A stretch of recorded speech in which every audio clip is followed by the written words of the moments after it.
Ravi de vous retrouver pour cette nouvelle émission de marché. Soyez toutes et tous les bienvenus. Aujourd'hui, on va parler notamment du Nasdaq, mais surtout de toute l'actualité autour des marchés financiers. Et elle est nombreuse. Il y a plein de petites choses, de petits conseils que je souhaite vous partager. Donc c'est parti, on y va. On démarre déjà avec l'inflation qui est un peu passée au travers des radars hier, puisque tout le monde a les yeux rivés, et c'est bien normal, sur Donald Trump et sa politique commerciale. Mais malgré tout, il y a des chiffres importants qui sont sortis. Premièrement, du côté de l'inflation, avec une baisse plus rapide que prévu, 2,4 au lieu de 2,8. Donc on a bien une baisse de cette inflation, ce qui est plutôt rassurant au regard du contexte actuel, avec également l'inflation corps qui, je vous le rappelle, ne prend pas en considération l'alimentaire et les prix de l'énergie, pour la simple et bonne raison que ça peut être volatile et très lié à la période sur laquelle on le regarde. Donc ça permet d'avoir, on va dire, une inflation un peu plus réelle des prix, et tout simplement 0, moins 0,1%, contrairement à 0, plus 0,2 attendu. Donc plutôt une belle surprise du côté de l'inflation. Concernant les chiffres de l'emploi, et vous savez ô combien ils sont importants, du côté du chômage hebdomadaire, on est conforme aux attentes, donc on n'a pas une explosion à la hausse de ce chômage, ce qui est plutôt une bonne chose, parce que pour moi, c'est le dernier élément qui manque un peu pour que la cocotte minute explose sur les marchés. C'est vraiment ces chiffres de l'emploi qui ne sont pas bons, puisqu'on a à peu près tous les autres indicateurs qui sont quand même pas terribles. Donc à suivre bien évidemment. Voilà du côté des stats. Je vous ai fait un post rapide également pour vous remettre et vous redonner l'importance d'avoir des brokers qui sont sécurisés.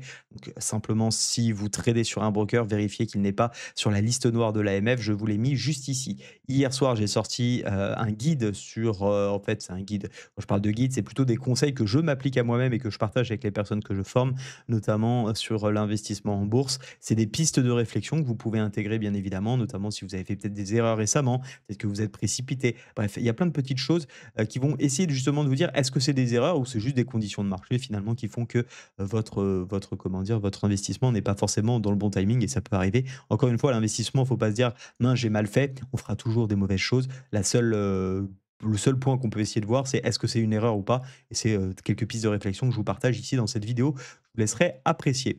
J'ai relayé ici un post de Zone Bourse ce matin que je trouvais assez intéressant, puisque vous le savez, on a l'Europe, les États-Unis qui sont en train de plonger actuellement. Je partage un graphique juste au-dessus également, où on a un ETF qu'ils ont identifié, l'ETF Amundi Eurostoxx Banque UCITS, qui performe plutôt bien, puisqu'il est à plus de 20% depuis le début de l'année, j'ai l'impression. Non, ils ont pris, pardon, depuis un an. Excusez-moi, c'est depuis un an, et on voit effectivement une très très belle performance ici sur cet ETF.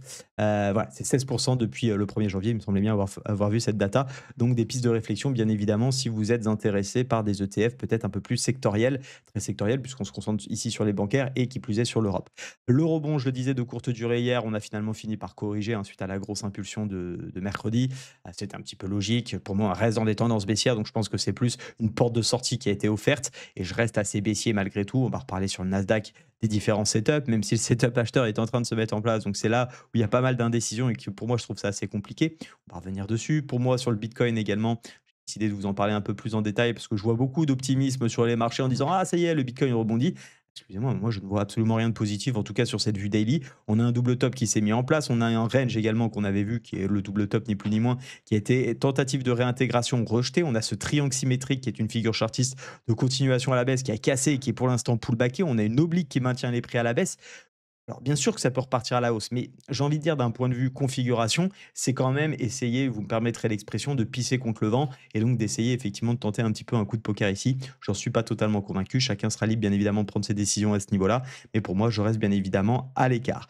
À l'inverse, le gold réagit très bien, notamment par rapport à la vidéo qu'on avait fait mardi de mémoire. J'ai mis mardi, je crois bien que c'était mardi, j'ai fait une vidéo sur le gold. Je vous laisse aller l'apprécier, je vous ai remis le lien, elle est sur ma chaîne YouTube. On avait parlé d'un joli double bottom qui s'était mis en place, cette étoile du matin en configuration.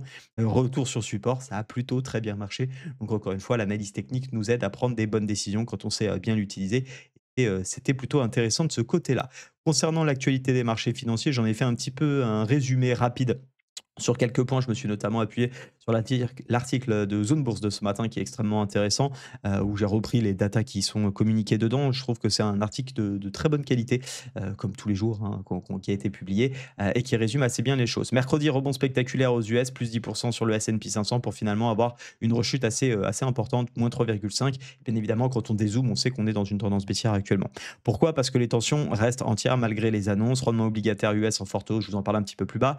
Le dollar également qui recule, et l'or qui est une valeur refuge, qui d'ailleurs trouve toujours une progression. On a vu une nouvelle ATH, mais également d'autres valeurs refuges qui marchent très bien actuellement, comme notamment le yen japonais ou le franc suisse. On le voit très bien sur ce graphique. Ici, il y a quasiment que l'or, il y a le DAX qui reste très légèrement en positif sur ce début d'année, mais pour tous les autres, vous avez la légende ici. C'est un graphique que j'ai créé à partir de TradingView, hein, rien de bien compliqué. Vous allez retrouver eh bien, toutes les valeurs, le Nikkei qui chute fortement, moins 20 depuis le début de l'année. Oui, là, on est bien sur le début de l'année sur ce graphique. Le S&P, non, le Stoxx, pardon, 600 européen qui est à moins 5, le gold qui surperforme tous les autres avec plus 20% quasiment, le Bitcoin qui est à moins 16, le CAC à moins 3,65 pour le moment, le DAX légèrement en positif et vous voyez les indices américains, notamment les valeurs orientées tech qui subissent également entre moins 8 à moins 15%. Grosse maille. Côté actualité, qu'est-ce qui fait? Eh bien, tout simplement que c'est assez flou. On a toujours les droits de douane, hein, qui pèsent malgré une pause pendant les, de 90 jours. On a notamment, tout ce contexte avec la Chine et je d'ailleurs fait un post que je vous présente dans un instant également qui, effectivement, n'arrange rien et l'équilibre reste assez fragile, d'où le fait qu'on n'ait pas un rebond qui soit, poursuivi, enfin qui ait été poursuivi hier. Donc, pas mal de tensions et également, eh bien, on a, cette partie sur, les taux obligataires à 10 ans que je vous ai mis ici. Alors c'est assez vrai aussi sur le court terme et sur le plus long terme, hein, le 30 ans. Le vrai point de tension pour moi, effectivement, il est là, c'est la remontée brutale des taux US. C'est très, fort, c'est très rapide et ça entraîne des ventes d'obligations qui traduisent une méfiance grandissante et surtout un dollar qui replie fortement et forcément quand le dollar, tangue un peu, de manière générale, eh bien, ça fait paniquer les marchés. Donc voici pas mal d'explications, en tout cas, à ce qu'on peut observer de manière un petit peu plus large sur les marchés, financiers. Je vous ai fait, tout un post également, alors je vais revenir sur mon profil, tout un post ici à partir de ce graphique sur les échanges commerciaux entre la Chine et les États-Unis où on voit bien pourquoi Donald Trump eh bien, sévit, un serre la vis. Je vous ai mis pas mal d'explicatifs, j'ai essayé de vous expliquer ça du mieux que je pouvais en restant assez concis. Je vous laisse aller voir ça sur mon profil X, ça permet de bien comprendre le contexte dans lequel nous sommes et pourquoi effectivement, probablement, Donald Trump essaye de sévir. Voilà un peu pour l'actualité des marchés financiers. On continue notre analyse sur le Nasdaq que je vous ai pas mal présenté cette semaine. C'est vrai que je suis resté globalement sur cet actif. Je vous proposer de le vivre un petit peu au jour le jour. On a donc le double bottom, je vous en parlais hier, qui s'est validé. Je m'attendais effectivement à ne pas vouloir acheter déjà parce que je reste dans un biais plutôt vendeur. J'avais un plan acheteur, c'est si on revenait sur cette petite zone et essayer de la valider. C'est-à-dire effectivement, on revient tester le double bottom, ce qui semble être le cas, et on repart à la hausse. Alors pour l'instant, on a une bougie de 4 heures du matin qui effectivement semble être le cas. Si on voit un petit peu la même dynamique au début de l'ouverture du marché US, ça pourrait être effectivement très intéressant. Je rappelle qu'il y a des news importantes également à 14h30. Mais en tout cas, c'est le setup qu'on peut continuer de chercher à l'achat. Maintenant, si on vient tout simplement, on peut le voir un petit peu en 1 heure, réinverser, hein, c'est-à-dire avoir une tentative ici d'achat et puis finalement on repart à la baisse.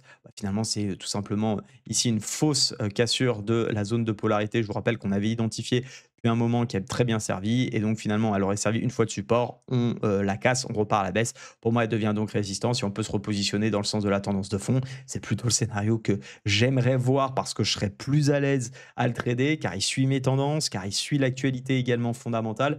Bien évidemment, je préfère être dans le sens de la tendance moyen-long terme que celle court terme, qui est plus pour moi un rebond.